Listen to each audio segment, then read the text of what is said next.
Assalamualaikum warahmatullahi wabarakatuh. Perkenalkan, nama saya Dian Rizky Aprianti, NIM 2017-161. Kemudian silakan teman saya untuk perkenalan. Nama saya Ahdiani Nova, NIM 2017-157. Saya Ninda Cahaya Islam, NIM 2017-180. Kemudian dalam kali ini kami akan mempresentasikan tentang sebuah law firm yang kami bentuk bernama DMD Law Firm. Dalam hal ini adalah jasa pelayanan hukum.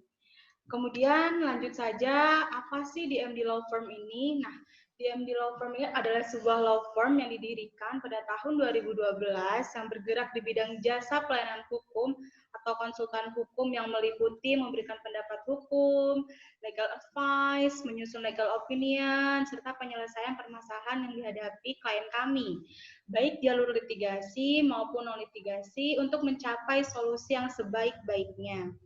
Kemudian tentang DMD Law Firm ini pasti mempunyai maksud dan tujuan. Tidak ada jasa pelayanan hukum yang tidak mempunyai maksud dan tujuan. Tujuan kami adalah yang ingin dicapai oleh law firm kami adalah di dalam memberikan pelayanan jasa hukum yang memberikan kepuasan bagi setiap klien kami. Sebenarnya law firm kami di sini hanya untuk lidah penyambung antara kami, klien, dan permasalahannya dengan pihak penegak hukum.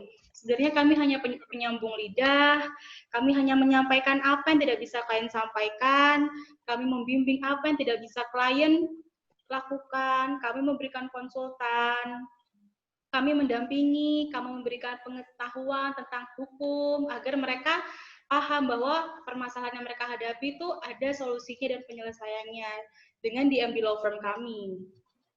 Kemudian ruang lingkup pekerjaan dari DMD Law Firm tentunya konsultasi atas segala permasalahan, memberikan jasa pendapat hukum atau tinjauan hukum atas permasalahan klien kami, mempersiapkan segala macam bentuk perjanjian dan kontrak bisnis, kemudian adalah menangani dan penyelesaian permasalahan ketenaga kerjaan. Kemudian selanjutnya akan dijelaskan oleh teman kami, Minda Cahaya Islam, waktu dan tempat, saya persilahkan.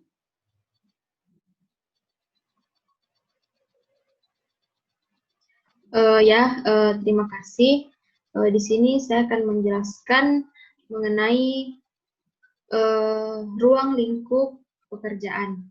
Nah, melanjutkan yang sudah teman saya jelaskan barusan tadi, itu saya menambahkan di poin hanya beberapa poin, yaitu penanganan dan penyelesaian kasus. Nah, di sini juga selain itu ada penanganan dan penyelesaian permasalahan secara damai, negosiasi, mediasi maupun konsiliasi di dalam penyelesaian permasalahan nanti.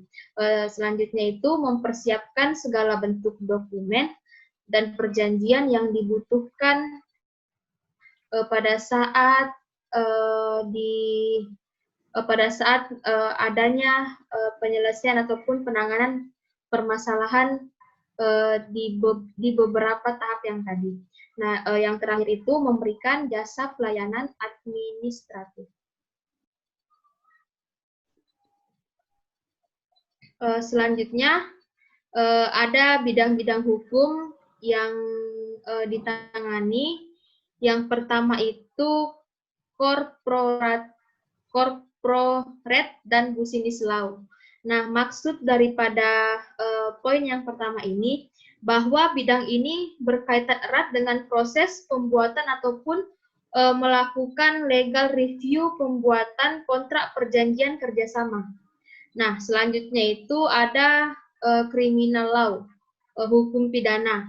Nah, di sini maksud daripada poin kedua, yaitu kami akan menangani perkara-perkara kriminal yang termasuk sebagai tindak pidana yang sering dialami oleh suatu perusahaan, seperti contohnya penipuan, penggelapan aset milik perusahaan, terus permasalahan, korupsi dan lain-lain sebagainya. Nah, poin ketiga itu ada private and family law, yang artinya itu hukum perdata dan keluarga. Nah, maksud daripada poin ketiga ini yaitu menangani perkara-perkara yang termasuk dalam hukum perdata yang sering dialami oleh setiap orang. Contohnya seperti hutang piutang, uang prestasi, dan lain-lain sebagainya.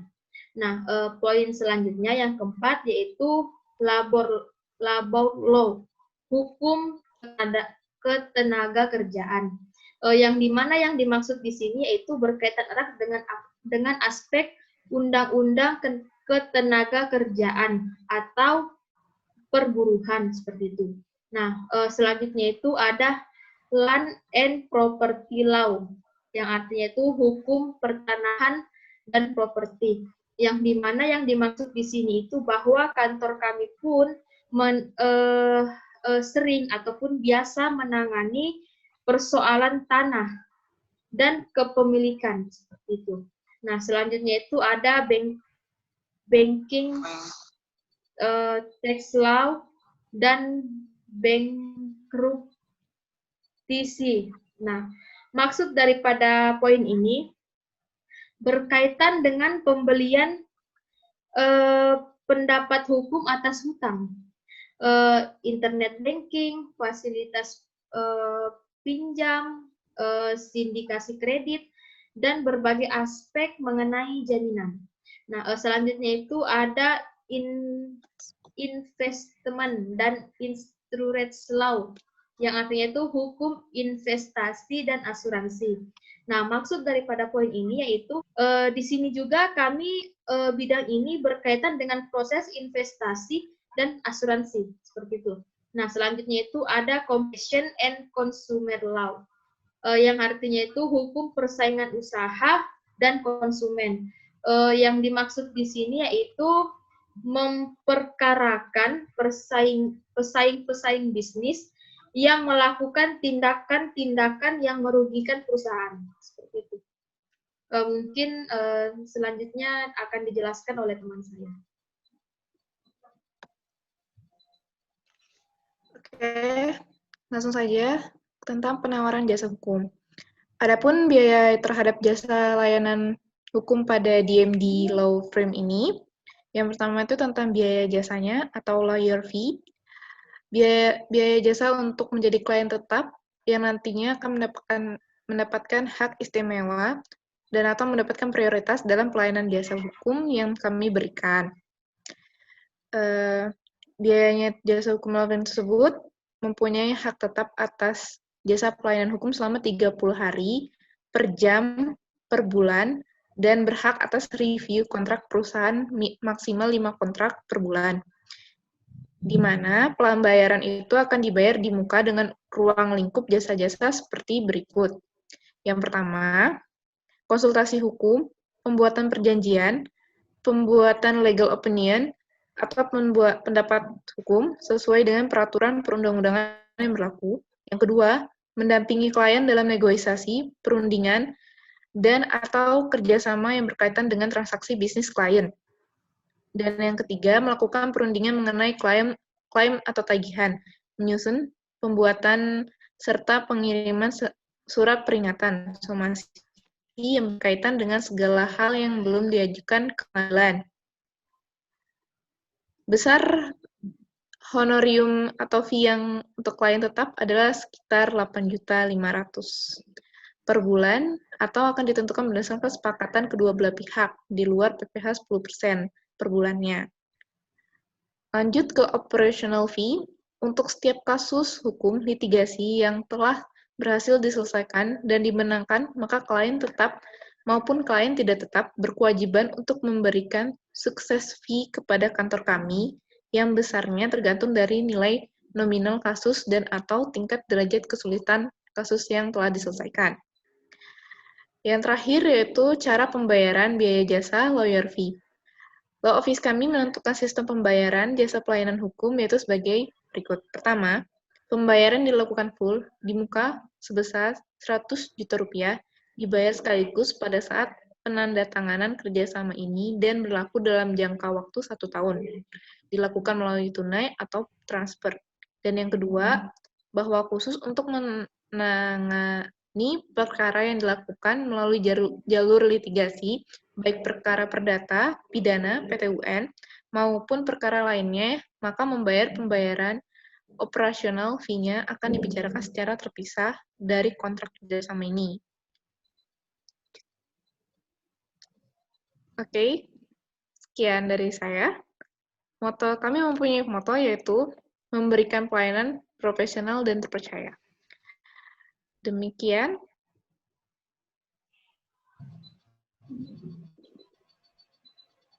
Demikian dari saya. Wassalamualaikum warahmatullahi wabarakatuh. Jadi begitulah sedikit pemahaman penjelasan tentang DMD Law Firm kami. Untuk kalian yang mempunyai permasalahan, yuk selesaikan permasalahanmu di DMD Law Firm. Sekian dari kami. Wabillahi taufiq wal hidayah. Wassalamualaikum warahmatullahi wabarakatuh.